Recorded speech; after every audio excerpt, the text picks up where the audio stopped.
नमस्कार, नादी टीवी पर मैं हूं आपके साथ पारुल। स्पॉटलाइट देख रहे हैं आप। अयोध्या में राम मंदिर बनाए जाने को लेकर सुप्रीम कोर्ट के फैसले के बाद 9 नवंबर 2019 को प्रधानमंत्री नरेंद्र मोदी ने देश को संबोधित किया था और अपने भाषण में उन्होंने कहा था, इस फैसले के बाद हमें ये संकल्प करना होगा कि अब नई पीढ़ी नए सिरे से न्यू इंडिया के निर्माण में जुटेगी। आइए एक नई शुरुआत करते हैं, उनके शब्द थे। लेकिन 3 साल बीत जाने के बाद भी भारत में एक बार फिर ये मस्जिद कभी मंदिर थी पर बहस हो रही है। ज्ञानवापी इसका ताजा उदाहरण है। आप जानते हैं ज्ञानवापी मामले में आज जिला जज की कोर्ट में सुनवाई पूरी हुई, फैसला सुरक्षित रख लिया गया।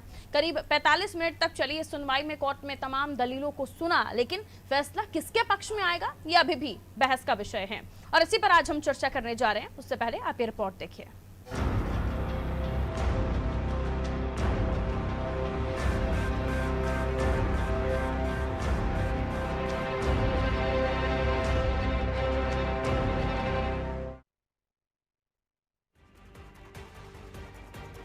यूपी में ज्ञानवापी मामले पर सबकी निगाहें हैं। मामले में जिला जज की कोर्ट में सुनवाई होने के बाद फैसला कोर्ट ने सुरक्षित रख लिया है। अब देश की निगाहें इस मामले पर हैं कि आखिर ज्ञानवापी को लेकर फैसला किसके पक्ष में आएगा। ज्ञानवापी मस्जिद विवाद मामले में वाराणसी की जिला कोर्ट में सुनवाई हुई। दोनों तरफ की दलीलें सुनकर कोर्ट ने फैसला सुरक्षित रख लिया है। यूँ तो ज्ञानवापी से जुड़ी सर्वे रिपोर्ट शनिवार को ही अदालत को सौंप दी गई थी, लेकिन सुप्रीम कोर्ट ने पहले फैसला सुनाने से रोक लगा दी थी, जिसके बाद में इजाजत दे दी गई। इसके साथ ही मामले को सेशन कोर्ट से जिला अदालत में ट्रांसफर करने का आदेश दिया। जिला अदालत में सुनवाई को लेकर तगड़ी सुरक्षा व्यवस्था की गई। बाहर बड़ी संख्या में जवान तैनात रहे। सुनवाई के दौरान भीड़ न लगे, इसका भी ध्यान रखा गया। कोर्ट में जिन मुद्दों पर बहस हुई उनमें हिंदू पक्ष ने श्रृंगार गौरी की रोजाना पूजा की मांग, वजूखाने में मिले कथित शिवलिंग की पूजा की मांग, नंदी के उत्तर में मौजूद दीवार को तोड़कर मलबा हटाने की मांग, शिवलिंग की लंबाई चौड़ाई जानने के लिए सर्वे की मांग, वजूखाने का वैकल्पिक इंतजाम करने की मांगे शामिल हैं। इसी के साथ मुस्लिम पक्ष ने जो मांगे रखी हैं, उसमें वजूखाने को सील करने का विरोध, 1991 एक्ट के तहत ज्ञानवापी सर्वे और केस पर सवाल शामिल हैं। वहीं वाराणसी कोर्ट की सुनवाई से पहले सुप्रीम कोर्ट में नई याचिका दायर हुई है। बीजेपी नेता और वकील अश्विनी उपाध्याय ने ये याचिका दायर की है। उनका कहना है कि वर्शिप एक्ट काशी विश्वनाथ मंदिर पर लागू नहीं होता है। आगे कहा गया है कि ज्ञानवापी मस्जिद इस्लाम के सिद्धांत के हिसाब से नहीं बनी है। कोर्ट में पूरे मामले पर किस तरह से सुनवाई हुई और क्या कुछ दलीलें दी गयी, सुनिए वादिनी पक्ष के वकीलों की जुबानी। कमीशन रिपोर्ट की कॉपी मुझे उपलब्ध कराई जाए, वीडियोग्राफी उपलब्ध कराई जाए और जो फोटो उपलब्ध कराई जाए। विपक्षी का प्रार्थना पत्र 7/11 पर दावा पुष्टि नहीं है। इसके दोनों पक्ष सुनने के बाद माननीय न्यायालय ने कल आदेश के लिए रख लिया है। कल आदेश हो जाएगा किस प्रार्थना पत्र कब सुनेंगे। आज कोर्ट ने ऑर्डर रिजर्व रखा है प्रोसीजर डिसाइड करने के लिए कि इस मामले की सुनवाई कैसे आगे बढ़ेगी, क्या प्रायोरिटी रहेगी, किस एप्लीकेशन को पहले सुना जाएगा, किसको बाद में सुना जाएगा। हमने भी एप्लीकेशन दी है ऑर्डर 26 की, उस पे क्या होना है, इन सारी चीजों पे कोर्ट अपना निर्णय ले। राम मंदिर के बाद ये ऐसा मुद्दा है जिस पर सियासत जमकर हो रही है। दोनों पक्ष इस पर जमकर सियासी लाभ लेने की कोशिश कर रहे हैं। जो भी अदालत का निर्णय हो उसको पूरे प्रदेश और देश के जनमानस को उसका सम्मान करना चाहिए। लेकिन जहां आज ज्ञानवापी की बात बार बार हो रही है, वहीं उत्तर प्रदेश में रोजगार की बात होनी चाहिए, उत्तर प्रदेश में खराब पड़ी सड़कों के विषय में बात होनी चाहिए, उत्तर प्रदेश में विकास की बात होनी चाहिए। उस पर कोई आज बात करने को नहीं तैयार है इस उत्तर प्रदेश में। और इन तरह के मुद्दों को लाके हमेशा केवल जनता के ध्यान को भटकाने का काम किया जा रहा है। मैं उत्तर प्रदेश सरकार से केवल इतना निवेदन करूंगा आपके माध्यम से कि उत्तर प्रदेश में विकास की बात करें, उत्तर प्रदेश में रोजगार की बात करें, उत्तर प्रदेश में महंगाई कैसे कम होगी इस पे चिंता की जाए। मैं केवल इतनी मांग करता हूँ। कांग्रेस का नजरिया बहुत साफ है। कोई भी इस तरह का मामला हो किसी भी सभ्य समाज में, उसका निर्धारण निस्तारण अदालत द्वारा होता है। जो भी बनारस में ज्ञानवापी मस्जिद को या मंदिर को लेकर जो कुछ भी विवाद चल रहा है, उस पर सुप्रीम कोर्ट की नज़र है। सुप्रीम कोर्ट तक भी मामला जा चुका है, जिला अदालत में सुनवाई हो रही है और कांग्रेस पार्टी को पूरा यकीन है कि कानून सम्मत ढंग से इसका समाधान निकले।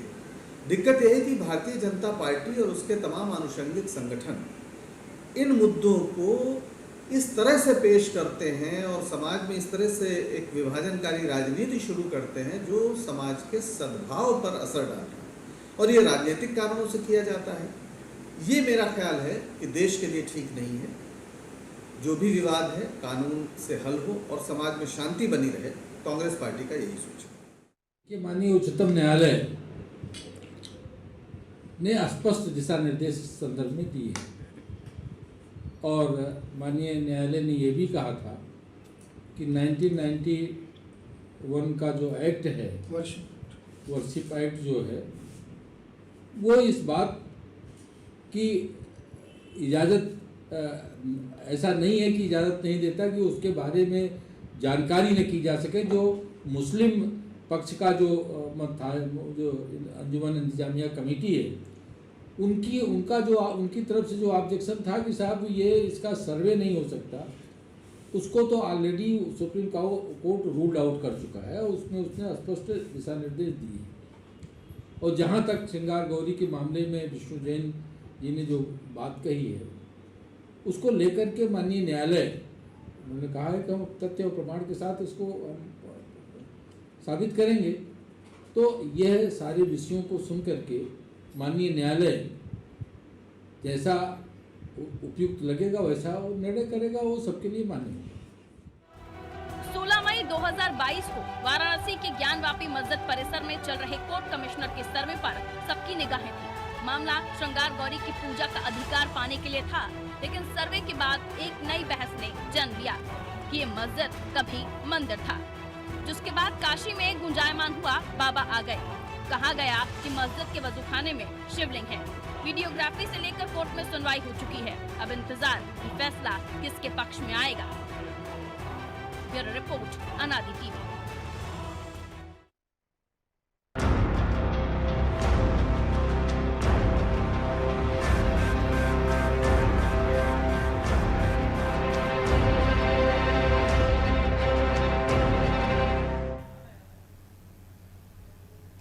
तो फैसला किसके पक्ष में आएगा, इंतजार तो है, लेकिन सवाल इस बीच और भी हैं और इन्हीं सवालों को लेकर हम चर्चा करने की कोशिश करेंगे। हमारे साथ भारतीय जनता पार्टी से आनंद दुबे जी जुड़े हुए हैं, प्रवक्ता हैं। बहुत बहुत स्वागत करती हूँ आनंद दुबे जी आपका। जगत गुरु स्वामी परमहंस दास हमारे साथ मौजूद हैं, आपका भी बहुत बहुत स्वागत स्वामी जी। और मिशम जैदी हमारे साथ जुड़े हुए हैं, सपा नेता हैं आप। मिशम, बहुत बहुत स्वागत आपका। राघवेंद्र पांडे ब्यूरो चीफ हैं, उत्तर प्रदेश से हमारे साथ बने हुए हैं। और चलिए चर्चा की शुरुआत करती हूँ भारतीय जनता पार्टी से सबसे पहले, क्योंकि अभी हमने जो आरोप प्रत्यारोपों का दौर सुना, जो बाइट्स के माध्यम से हमारे कैमरे में कैद हुआ, हमने अपने दर्शकों तक पहुंचाया। इसमें ये बातें सपा की तरफ से कही गई कि जरा बात कीजिए महंगाई की, जरा बात कीजिए बेरोजगारी की, सड़कें जो खराब हैं उसको लेकर बात कर लीजिए, उत्तर प्रदेश में मूलभूत सुविधाओं को लेकर बात कर लीजिए। हालांकि जो उनसे सवाल पूछा गया उस पक्ष में है वो या नहीं है, उस पर वो बात नहीं रखे। और उसके अलावा कांग्रेस की बात करें तो ये बोला गया कांग्रेस की तरफ से कि राजनीतिक कारणों से समाज के सद्भाव को आप बिगाड़ने की कोशिश कर रहे हैं और इन तमाम चीज़ों से ये इस जो सद्भाव है, जो भाईचारा है, उस पर प्रभाव पड़ता है। क्या कहना चाहेंगे आनंद दुबे जी इस पर आप? देखिए, यह देश का दुर्भाग्य है। देश की दो प्रमुख पार्टियां, एक कांग्रेस पार्टी और ये दोनों अनुभव समारोह के हाथ में है। उन्हें यही नहीं पता है कहाँ और क्या किया। अभी मैं सुन रहा था समाजवादी पार्टी के जो विधायक की आप बात बता रही थी, कह रहे थे महंगाई, बेरोजगारी, सड़कें, इन पर बात न हो, इसलिए इस तरह की आपको पता होगा और वो भी जानते हैं कि पूरा चुनाव उन्होंने इन्हीं मुद्दों पे लड़ा। बार बार वो कहते रहे कि उत्तर प्रदेश में बेरोजगारी है, जबकि सत्यता ये रही कि उत्तर प्रदेश में उनके समय में बेरोजगारी दर 7.4, हमारे समय में 4.1 थी। उनके समय में मात्र 1,95,000 सरकारी नौकरी दी गई। हमने 5 साल में 5.25 लाख सरकारी नौकरी। तो हमने अपने तथ्यों से, अपने तर्कों से समाजवादी पार्टी के हर आरोप को विधानसभा चुनाव में खारिज किया। जनता ने हम पर विश्वास किया और जनता ने हमें जिताकर जो भी आरोप है वो अपने आप स्वतः ही खारिज हो जाते हैं। ठीक है, अब आपको क्या उम्मीद है कोर्ट से इस मामले को लेकर फैसला जो आएगा वो किस तरह आएगा? बोलने दीजिए ना, पहले मुझे कंप्लीट कर लेने दीजिए। आपने मुझसे शुरुआत में मुझे कंप्लीट कर लेने दीजिए। अब वो कह रहे हैं कि ये बेरोजगारी, मैं तो कह रहा हूँ कि अखिलेश यादव जी घर पर क्यों बैठे हैं? अगर प्रदेश में बेरोजगारी तो अखिलेश यादव जी को सड़कों पर उतरना आनंद दुबे जी, चाहिए, युवाओं को लेकर आपके जो भी बातें हैं, सवाल हैं, मैं सपा से लूंगी ना, लेकिन आप मेरे सवाल का जवाब दे दीजिए।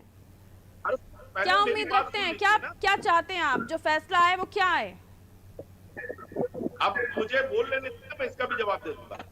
अखिलेश यादव जी जो वहां गए अयोध्या में, उनको बेरोजगारी पे बात करनी चाहिए। रिस्पेक्टेड आनंद जी, मेरे दूसरे मेहमान भी हैं, मुझे उनके पास भी जाना पड़ेगा। मैं पूरा डिबेट का टाइम आपको नहीं दे पाऊंगी ना सर। मैं आपकी बात समझ गई, आपके सवालों को लेकर मैं जाऊंगी आगे, लेकिन ये सवाल भी इम्पोर्टेंट है ना कि आप चाहते क्या, कल क्या उम्मीद रखते हैं, क्या फैसला होना चाहिए? भारतीय जनता पार्टी देश की धन भावना के साथ है। देश की तो जन भावना के अनुरूप कार्य होना चाहिए। मामला कोर्ट में है, न्यायालय के पास सभी तथ्य, सभी सबूत, सभी तर्क पेश कर दिए गए हैं। इस पर न्यायालय फैसला देगा, कोर्ट कैसे प्रोसीड करेगी और जो भी फैसला न्यायालय द्वारा दिया जाएगा उसको सभी को मानना होगा। भारतीय जनता पार्टी का स्वागत करेगी। ठीक है, यानी फिलहाल आप कुछ अपना खुद की उम्मीद या खुद की आशा नहीं बताना चाहते कि आप लोग क्या चाहते हैं? उससे आज जो पूरी हियरिंग सुनी होगी आपने, वीडियोग्राफी वगैरह सारे सबूत। हाँ, किसके साथ है? वहाँ कुछ निकल कर आए हैं। एक तो आनंद दुबे जी का वॉइस जरा प्लीज चेक कर लीजिए, बहुत डिस्टर्बेंस आ रहा है, क्लियर नहीं मिल रहा है हमारे दर्शकों को उनका आवाज, जरा चेक कर लीजिए प्लीज। मैं दोबारा आनंद जी आपके पास आती हूँ, जब तक मैं आगे चले जाती हूँ। जगत गुरु स्वामी हमारे साथ परमहंस हमारा जुड़े हुए हैं। स्वामी जी बहुत बहुत स्वागत एक बार फिर से आपका अनादि टीवी पर। स्वामी जी, कल जो फैसला आएगा वो किसके हित में होगा, किसके हित में नहीं होगा ये नहीं पता, लेकिन जाहिर सी बात है जो तथ्य बताए जा रहे हैं, मुस्लिम पक्ष की तरफ से तमाम बातें रखी जा रही हैं, उसको आप कैसे देखते हैं? आप क्या चाहेंगे क्या हो और किस तरह से आप दूसरे पक्ष की बातों को नकारेंगे? जब वहाँ शिवलिंग मिल गया है जी, तो शिवलिंग का महत्व मुसलमानों को भी समझना चाहिए कि मुसलमानों की जितनी निष्ठा कुरान में है, मुसलमानों की जितनी निष्ठा जो है तो अल्लाह में है, मुसलमानों की जितनी निष्ठा उनके पैगंबर मोहम्मद में है, हिंदुओं की उससे ज्यादा निष्ठा शिवलिंग में होती है। हमारे लिए शिवलिंग भगवान है। इसलिए इसके बाद अगर कोई भी मुसलमान वहां वजू करने की बात करता है, वजू में जो हाथ पांव धोया जाता है, कुल्ला किया जाता है, तो इसका मतलब यह है कि वह जो है वो उसी तरह से हिंदुओं को प्रेरित कर रहा है कि वो जिस तरह से अगर हमारे शिवलिंग के ऊपर पांव धोना चाहता है, थूकना चाहता है, इसका मतलब हम लोग उसको कहें। इस तरह से मुसलमानों को बताना पड़ेगा कि अगर तुम्हारे कुरान पर अगर हम जो है थूके, तुम्हारे अल्लाह पर थूके, तुम्हारे पैगंबर मोहम्मद पर थूके तो तुम्हें बुरा लगेगा। उसी तरह से हिंदुओं को भी बुरा लगेगा जब तुम वहां वजू करने की बात करते हो। इसलिए आस्था दोनों की है, कोर्ट से जो भी निर्णय होगा वो सर्वमान्य होना चाहिए। लेकिन शिवलिंग मिलने के बाद जो मुसलमानों का वहां वजू करने की बात आ रही है, जो है वर्षिप एक्ट 1991 की बात कर रहे हैं, उन्हें ये नहीं पता है, ये जो बात करने वाले मौलाना है इनको ये नहीं पता है कि इस्लाम में जो किसी के धर्म स्थल को तोड़ के मस्जिद बनाई जाती है वो मस्जिद ही नहीं है। ये इस्लाम में लिखा हुआ है, इनके कुरान में लिखा है, और वहां इबादत कबूल ही नहीं होती है। तो जब वो मस्जिद ही नहीं है तो उनका दुराग्रह जो है बिल्कुल वह गलत है, और इसका तुमको प्रायश्चित करना चाहिए। इस्लाम में बुत परस्ती हराम है, और जब बुत परस्ती हराम है वहां हमारे भोलेनाथ का शिवलिंग मिल गया, उसको लोग बाबा बता रहे हैं। मुसलमानों को यह नहीं पता लगता है कि शिवलिंग जिसको बाबा बता रहे हैं वो शिवलिंग को हम जानेंगे ना, उनको क्या पता? जब वो मूर्ति पूजा को मानते नहीं है तो उनको क्या मालूम कि वो क्या है? हमारा वो शिवलिंग है, हमारे लिए आस्था जितना उनकी अल्लाह में है उससे ज्यादा शिवलिंग में है। इसलिए हम चाहते हैं कि हम उनके धर्म के प्रति जो है हम कुछ न कहें, तो उनको भी ये सम्मान करना चाहिए, वो हमारे शिवलिंग के प्रति सम्मानजनक भाव रखे, और रखे चाहे न रखे, लेकिन वहां फिर से वजू करने की बात न करें, वहां से फिर से वो जो ये बात न करे वो शिवलिंग नहीं फंपा रहा है। इसलिए कोर्ट से जो निर्णय आएगा बिल्कुल न्याय संगत आएगा। और इसके लिए देखिए बहुसंख्यक मतलब जो भी समाज की निर्णय जो है एक आएगा बहुत उसे बड़ी मानेंगे आप लोग, मानेंगे आप लोग। होगा, और उसको उसके मानेंगे। बाद अगर अनुमान ये लगाया जाए या ये माना जाए कि कल हिंदू पक्ष के हित में अगर नहीं आता है, हिंदू पक्ष के हित में नहीं आता है अगर ये फैसला, तो आप लोगों का स्टैंड क्या होगा? हम तो चाहते हैं हो ऐसा, आप जिस तरह से बता रहे हैं कि वहाँ शिवलिंग है और इन सब चीजों को गलत मान रहे हैं। 1991 को खत्म कराएंगे और शिवलिंग मिलने के बाद में ऐसा कुछ नहीं। देखिए ऐसा है कि कुछ बात जो इम्पॉसिबल है उसको सोचना नहीं चाहिए।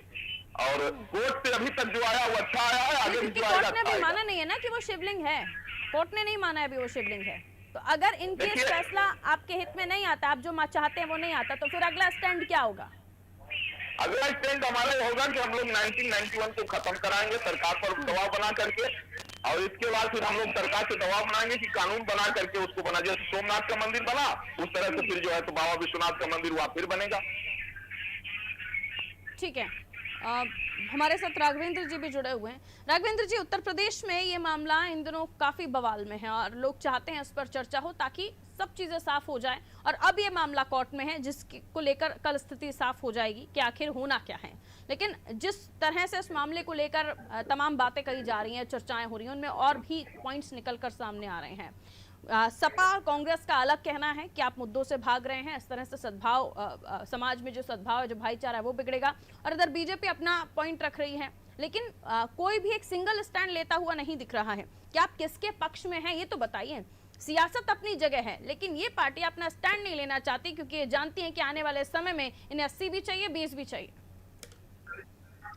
निश्चित तौर पे अगर आप राजनीति की बात कर रहे हैं तो सबसे पहले मेरा व्यू ये है कि जब इन लोगों को राजनीति करना था, नहीं जो इसमें विपक्ष में, तब उन लोगों ने इस तरह की राजनीति करके उसका लाभ लिया है। आज उनको लगता है कि आज जो विषय चल रहा है उसका लाभ बीजेपी लेगी, तब वो इन सब चीजों को नकार रहे हैं और महंगाई, बेरोजगारी जैसे मुद्दों की बात कर रहे हैं। हर व्यक्ति अपना अपना फायदा ले रहा है। देखिए, अगर हम काशी की बात करते हैं, अगर हम समग्र बात करते हैं, तो काशी किसके लिए जानी जाती है?